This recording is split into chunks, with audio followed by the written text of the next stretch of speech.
Hey guys, in today's lesson, we're going to look at what happens when you animate two objects made of different materials doing the same thing.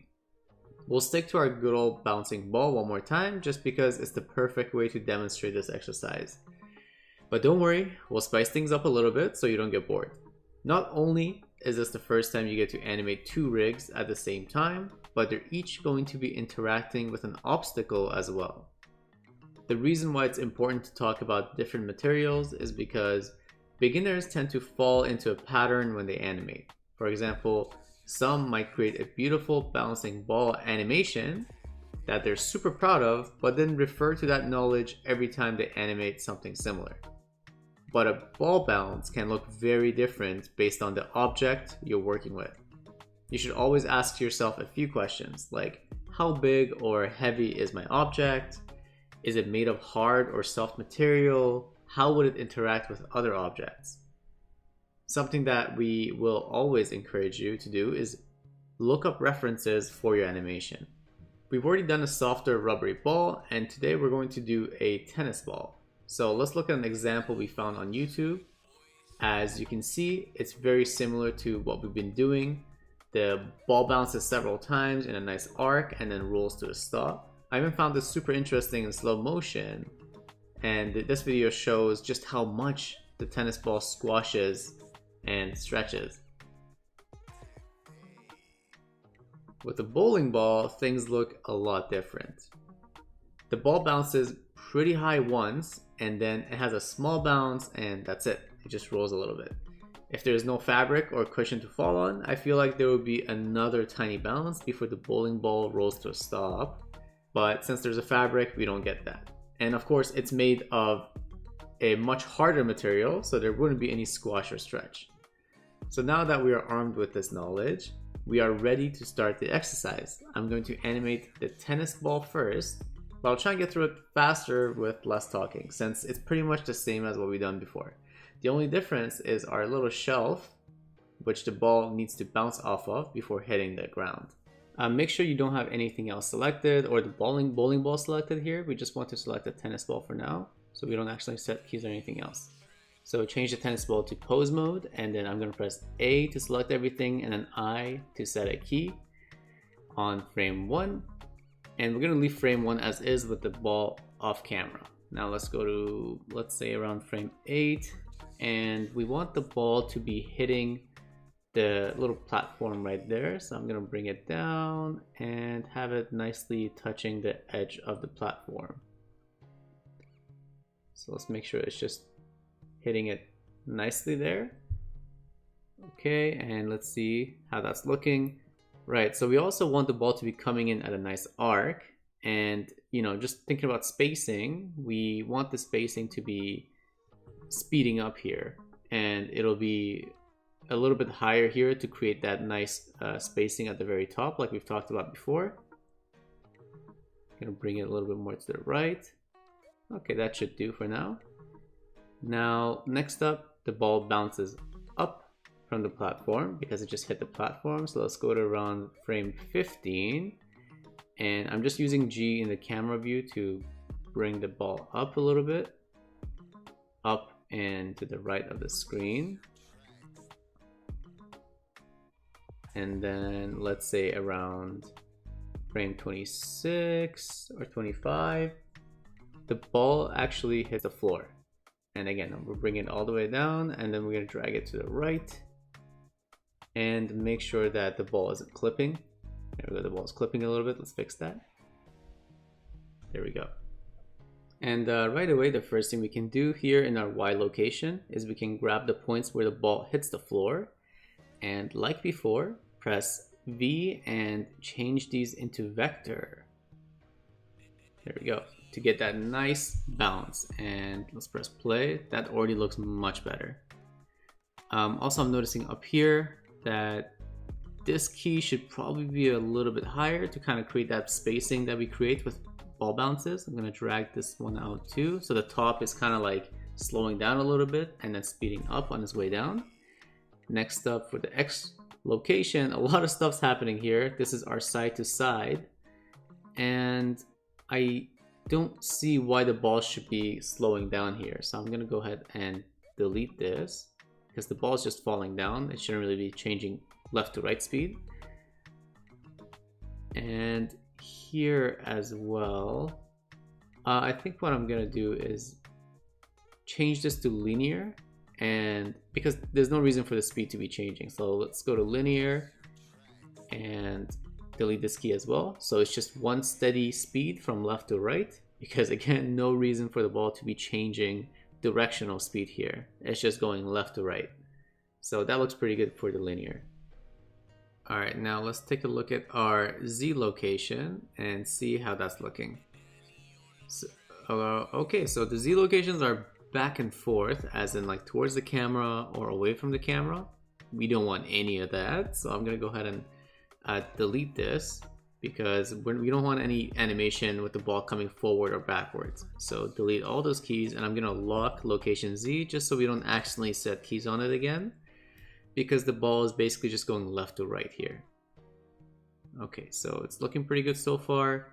And here our timeline is set to 150, which is, we'll probably need it for this animation. But for now, I'm gonna reduce that a little bit, maybe to about 70, because when you're playing your animation, you don't want the playhead to go all the way to the end of your timeline before resetting, going through all those empty frames, because I want to see what the animation is looking like. So I want the playhead to kind of end and go back to the beginning sooner. So here, let's go to around frame 70, and let's assume the ball is going to around here. So let's drag it all the way to the right, and we need the ball kind of out of the way because the bowling ball drops down around here. So we don't want it hitting our tennis ball. So we just gotta make sure the tennis ball is out of the way by that point. Okay, so let's play the animation and see how it's looking. So let's go ahead and go to frame 35, so 10 frames later, and set some keys. And let's go to the center of that and bring the ball up for a bounce. And again, make sure where it hits the floor is vector, so it's sharper, and let's see how that's looking. All right, so it kind of looks like the ball is kind of like bouncing in place here. It doesn't travel as far to the right as it needs to, and that's because we have a linear line here. So up until this point, we needed linear, but now that we have an endpoint, we can go ahead and change this to auto clamp, or to Bezier, and make sure it's on auto clamp. So we have it slowing down near the end, but faster in the beginning. So the ball kind of comes to a easing out, comes to a roll. So this way it starts off very fast and then slowly slows down near the end. Let's straighten that out a little bit. That should make it look better. There we go. So the bounce still feels very fast to me, this new bounce we added. So let's go ahead and extend it by 2 frames. And so now the bounce is about 12 frames, from frame 25 to frame 37. So about 12 frames. For the next bounce, let's make it 8 frames. So we'll go from 12 frame bounce to an 8 frame bounce. And it's all about kind of guessing and experimenting to see how it looks. And you know, as you know from our previous exercises, each bounce needs to be shorter and less intense because we're losing momentum here. So 8 frames, and let's go ahead and change this to vector as well. Let's see how that's looking. Okay, so I'm still not the biggest fan of how this is looking. So let's go to our location X to adjust the speed from left to right. Gonna make it faster here and come to a slower stop. And I like that a lot more actually. So over here, again, we had an 8 frame bounce from frame 37 to frame 45. It's about 8 frames. So the next one, let's try 4 frames, see how that looks. So 45 plus 4 should be 49. Set a key, and then in the center, bring it up, make it vector. All right, so that's happening too fast. Let's go ahead and add a frame to each side. There we go. Now it's a 6 frame jump. That looks much better. So the next one, let's go ahead and try and do a 4 frame bounce here. So 51 plus 4, 55. Go in the center, set another key in the center to bring that higher, make the impact vector, and that's looking pretty good. So for these two bounces, I'm going to bring them up and make that hover a little bit more like we've been doing before. Just give it a little bit more hang time in the air, and let's see how that's looking. Oh, that's looking much better. See how big of a difference the spacing just made? Just making things hang a little bit longer, and it looks so much better. So I'm gonna go ahead and select the rotate controller now and add some rotations. So let's go to frame 70 where the ball kind of stops. And I'm gonna rotate it on the Z-axis a bunch of times and see how that's looking. So let's go to our Z rotation. And if you remember, we want it to be faster in the beginning and then slow down in the end. And let's see how that's looking. All right, that's already looking much better. See how much difference that one thing just made? So just faster rotation in the beginning and then slows down as the speed of the ball is slowing down. All right, so now let's go ahead and add some squash and stretch. I'm gonna go up until the point of impact where the ball just hit the platform right there, and I'm going to squash it down a little bit. Remember how in the reference video there was a lot of squash? Well, we don't want to overdo it, so we're just going to go ahead and leave it as that, and we're going to go to one frame beforehand, before the impact, frame 7, and I'm going to zero out the Y location to zero out our squash. Now there's a lot of difference between these two frames, and I'm afraid it might look like the ball is popping. So I'm gonna grab the lower squash, and I'm using G here to kind of move it down a little bit and to the right to try and fake that arc. And 2 frames beforehand, I'm gonna press Control G to get rid of any stretch. And then the frame on impact, I'm gonna press Alt G again to get rid of the stretch as well. Just checking here to see if it looks like it's popping, because the difference is still a lot. It doesn't look bad. I don't see anything wrong with this so far, but it doesn't feel as rubbery as I would like it to be. So I'm thinking of adding one more frame here on this impact. So I think what I'm gonna do is gonna go ahead and select all my controllers on frame 9, set a key, and then select all the keys from frame 9 onwards. This is with all my controllers selected, and move them forward by pressing GX1 in the timeline. So now they're 1 frame ahead. Now on frame 8, with everything selected, I'm gonna set a key again, and I'm going to copy frame 8 and paste it into frame 9. So now our frame 8 and 9 look exactly the same. So now we got to do a little surgery. So in the stretch, I'm gonna go ahead and the stretch controller, I'm bringing it up a little bit on frame 9, and you know what? Actually, let's go ahead and use it to lead into our incoming stretch here. So I'm just moving it to the right a little bit to create that motion, that arc shape, and this is our Y location. We can afford to bring it a little bit higher now, so the ball goes a little bit higher since it feels like it has more impact on the ground now, so it's justified to bring it a little bit higher. And now we got to figure out what that mess is in our X location. So this is our left to right, so it makes sense for it to stay here because we wanted to, but we got to do some surgery again. So we're gonna grab frame 10 and have it start from where frame 9 is. So we're just bringing it a little bit lower so it doesn't jump forward. And for the rotation, we gotta fix that as well. So I'm auto clamping these keys over here where it messed up, and then pressing V and changing the ones on either side to free so we can adjust it freely. And then, so again, for frame 10, we're gonna bring it higher so it starts from where frame 9, we have the key on frame 9. So this should smooth it out a little bit more, and I like that a lot more. So with the added squash, we could probably make the stretch a little bit bigger here on frame 7, and then a little bit bigger on frame 10 as well. Bring it a little bit back as well, and then of course 2 frames later we want to kill the stretch so it doesn't look too ooey gooey. And let's see how that's looking. Pretty good, pretty good. Now having 2 frames for the squash here isn't mandatory.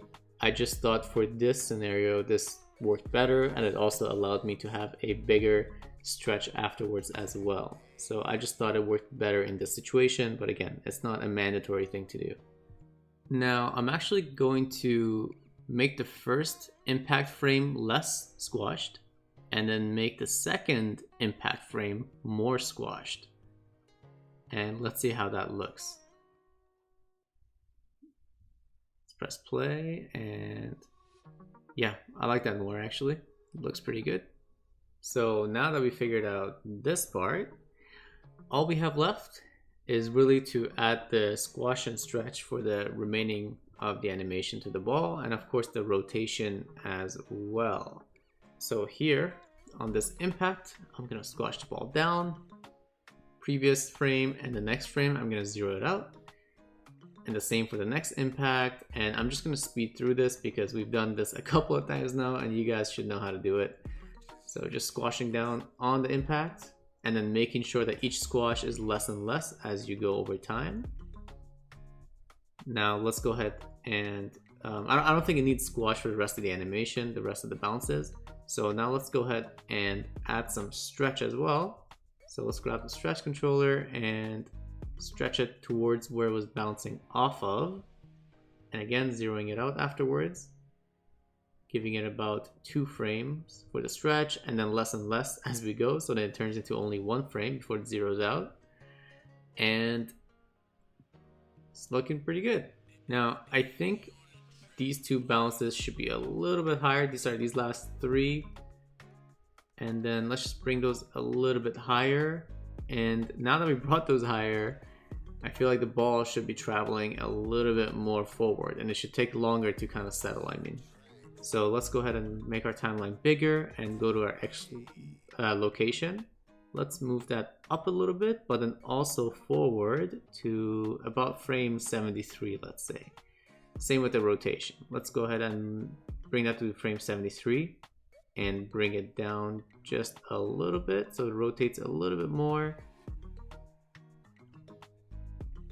And that looks pretty good. Now we just got to make sure, scrub and make sure that there's no sliding happening, which I think a little bit is happening here, where it's rotating when it's not moving. So let's go ahead and bring that higher, and let's see how that looks. All right, and now we're gonna do our bowling ball. So let's figure out where we want the bowling ball to start. I'm thinking probably around frame 70. So what I'm gonna do is press M to set a marker. You don't have to do this, but I like to know where my animation starts and ends. So I'm gonna go ahead and go to object mode, come out of our tennis ball, select our bowling ball instead, and then go to pose mode. And I see that we have some keys in the beginning. So what I'm gonna do is I'm gonna press A to select all the keys, and then copy paste frame 0 into frame 70. So we have no animation on our bowling ball here. So I'm just making sure there's no animation basically. And what I'm gonna do next is make my timeline 150 frames. And what I can also do is make the beginning of the timeline around frame 67, so we don't have to see the tennis ball animation anymore when we press play, and we can just focus on the bowling ball. All right, so first of all, what we're gonna do is grab the main controller, and well, you know what? Make sure you actually have a key on everything. So press A on all the controllers, and then press I to set a key. And again, select the main controller. We're gonna go maybe 6 frames forward, so from 70 to frame 76. And we're also gonna have the ball come straight down because of how heavy it is. There's not gonna be much bounces. It's gonna fall faster than the tennis ball. So around frame 76, bring the main controller down until we're touching the platform but not clipping through it.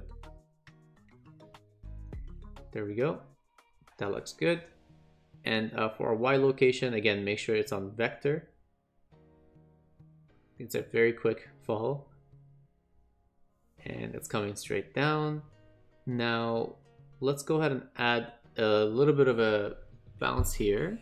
Now, it's not going to be too big, but it is going to be there because if you look at our reference, there is a big bounce and there's a very smaller ones and it just flattens out afterwards. So let's go a couple of frames forward, another 6, set a key, and then go in the middle and set another key. And I'm going to bring this one up. And as I'm moving this up in my graph editor, I'm also looking at my camera view to make sure we're not going out of the frame there. So let's say the bounce is around here, and make this one a vector as well, of course. And I think that's actually too high. So what I'm going to do is bring the bounce down a little bit more. That looks better. So I did say that the ball is coming straight down, but we do need it to move to the left side of the screen. So let's go to our X location and set a key on this frame. And then let's go to frame 76 when the ball hits the platform. Set a key, set another key on frame 70. And so now we have 3 keys. And we're gonna move the frame 82 key forward until we're close to the ledge of the platform. And let's make this into linear as well. So let's bring it just a little bit farther away from the ledge because we want to add another bounce in there, and you know that bounce has to be by the ledge. So let's bring it a little bit more to the right. That seems about right. So here we have about a 6 frame jump from frame 76 to frame 82. Now let's do a 4 frame jump. So we go to frame 86 and then make sure it's still traveling in the same direction. We can go ahead and delete the previous key. This is the left to right, the location X. Bring it a little bit closer to the ledge, since now we have full control over it. And then for the jump, let's find the center in the location Y and bring it up just a little bit. And of course, make sure to make the impact a vector. Okay, now I'm thinking of maybe adding another small bounce in there as well in just over a couple of frames. So let's go ahead and just go forward by like 2 frames, and then in the center frame, make a small bounce and make the impact vector again. Okay. Let's make sure that it's still moving forward by adding another key to location X and again deleting the previous one. Now let's see how it's looking. Okay. So now we're gonna add a little bit of a roll. So make sure you have the roll control selected. And we don't want too much rolling happening before the ball actually hits the platform. So up until this point, we can just move it forward by just a little bit so the ball is just tilting as it's falling down. And some weird stuff's happening with my graph editor. Pay attention to that. I'm just pressing V and making it auto clamp to just try and fix it. Just pay attention to your graph because Blender can be weird sometimes. So we got the ball falling and hitting the platform, bouncing a couple times. I'm gonna rotate it here when it reaches the ledge a little bit. And it's definitely not going to be rotating as much as the tennis ball, since the tennis ball was coming from the left, making its way to the right. The bowling ball is just coming from the top and dropping down at barely an angle, so it's definitely not going to be rotating as much. So here on frame 94, I wanted to reach the very ledge of the platform, so I'm pushing it to the very corner, make sure it's not intersecting, and then I'm going to roll it because it needs to roll off. So let's start scrubbing, and here if you pay attention, you see that the ball just isn't rolling anymore in the end, and that's because of our graph. on the Z rotation. So let's make that a free handle and bring it down on the left side so it continues spinning until the very end. So now it just continues rolling up until it reaches the ledge. Now I do feel like the rotation here is way too much. So I'm going to go ahead and select my rotation, rotation X, and bring those last two keys down because it's rotating way too much. Let's see how that's looking. It's looking a little bit better. That's good. Okay, so for the left to right here, it feels like the ball moves to the ledge way too quickly, but I want to preserve the speed we had going before. So I'm going to select all my controllers and then move our key from frame 94 to frame, 97. So we're just moving it forward a little bit, and that speed looks a lot better than what we had before. So now it rolls off, and the rolling and the speed of the left to right seems right to me. So let's say that's good for now, and let's move on with the animation. We have the ball here rolling off the ledge, and so let's say around frame 110, the ball actually hits the floor. So let's go forward a little bit here, and we want to make sure that the ball falls off close to the ledge of the platform, but it's not touching the platform. That's how I'm kind of guessing the spacing of where it needs to fall. So it needs to be a little bit far away from the edge of the platform. Make sure it's not clipping on the floor. And again, make sure to change this to vector, the up and down. This is very important for bouncing balls. And wow, that's falling very slowly. So let's go ahead and select everything and move those keys back a couple of frames. Okay, that's looking better. Now obviously we have to fix this clipping happening here. The ball will be rolling forward and not clipping into the platform. So let's move the ball forward on frame 100. Okay. So here, this is our left to right that's happening here on our X location. Let's make sure to add some roll because it needs to continue rolling. And the graph looks very messy right now, but we're gonna go ahead and fix this at the very end because I just need to get an idea of how the ball is looking, how it's rotating. So don't worry about the graph too much right now. We'll fix that a little bit later on. And here the ball looks kind of weird when it, compared to like the speed, changes a little weirdly once it's rolling off. So it's traveling very, very slowly, and then right here it just moves a lot in a very short amount of frames where it's rolling off the corner. So what I'm going to do is select all my controllers, and then from frame 100 onwards, I'm going to give it a couple of more frames for the ball to roll over the corner of the ledge. And then here I'm just fixing my curves a little bit.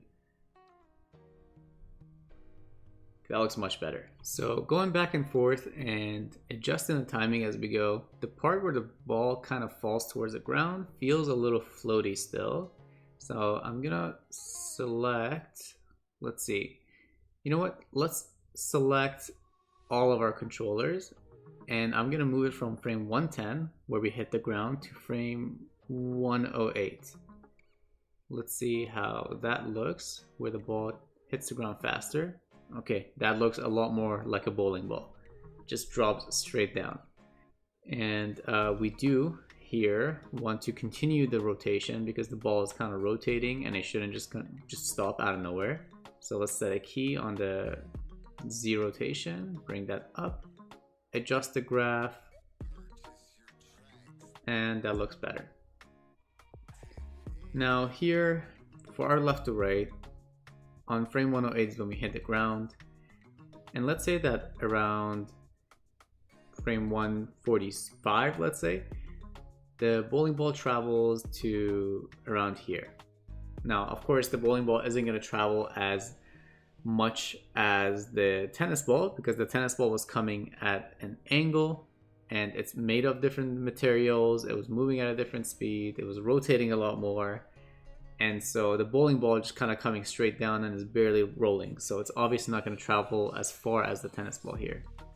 So here in the X location, we want to make sure again that the ball is traveling faster around here and slowing down at the very end. So let's make it a Bezier and bring this handle down and bring the handle at the very end higher a little bit. And I have a feeling that the ball is actually traveling too far to the left. So what I'm gonna do is grab the last key here and bring it higher so we travel less to the left. There we go. And now time to do our bounces. So let's stick with the trusty 10 frame bounce. So let's add 10 frames to 108. That'll be 118. So let's go to frame 118 and set a key. Go to our Y location, go in the center, set another key, bring it up for a bounce. There we go. Make sure to vector out the impact.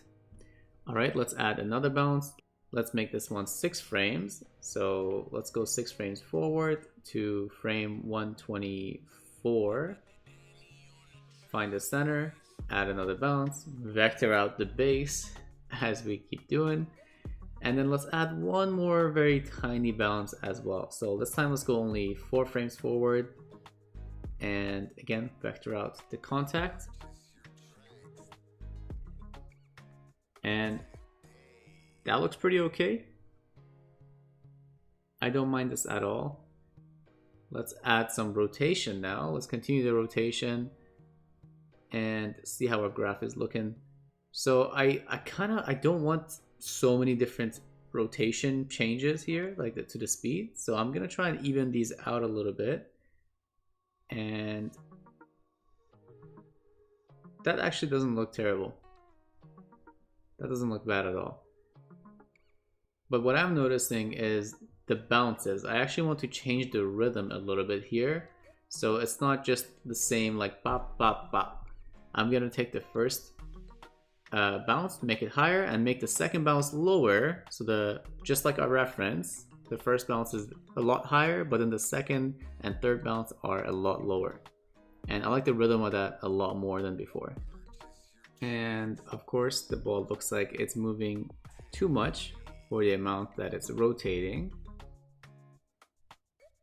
So what I'm gonna do is grab the rotation and take that last controller and bring it higher so it's rotating more to match the left and right movement. I'm just gonna adjust my graph here. And so these keys, we don't need to have them on free handle anymore. So we're gonna change them to auto clamp.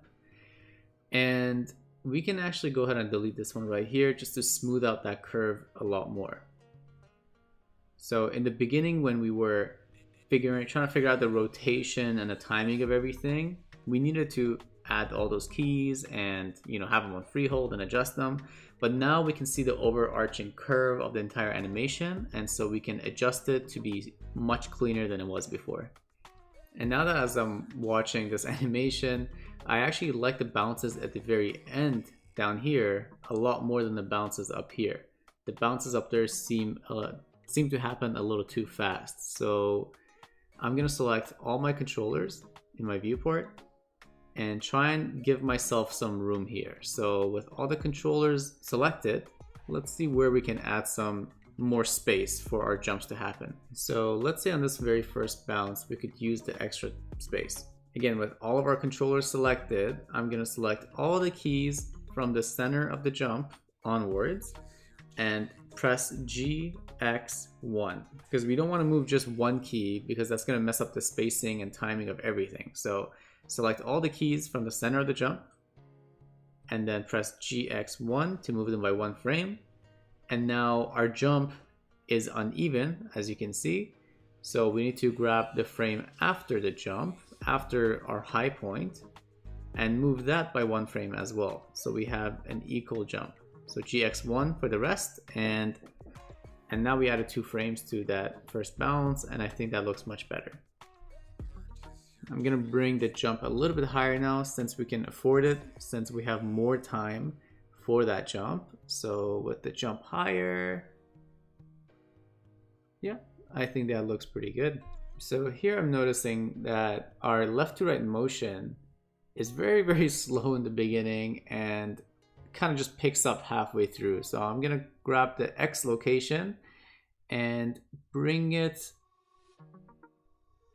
in my graph editor a little bit higher so that the ball travels more to the right. So that's coming more from the right of the screen and making its way to the left.